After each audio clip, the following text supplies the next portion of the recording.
Are you seeking happiness? Many believe wealth holds the key, but does it? This wealthy guy has lots of money, but he is still unhappy and stressed. Chasing money is his constant pursuit. Now, look at these friends. They have little money, but they find joy in a simple picnic. True wealth lies in experiencing joy. Chasing stuff doesn't bring happiness. It just doesn't satisfy. But true joy is different. It endures.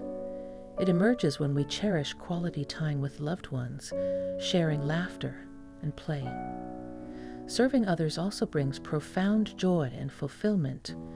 Giving back to our community creates joy. In the battle for happiness, it's joy versus the rat race for stuff. Choose joy for genuine wealth. Subscribe for more insights. Thanks for watching.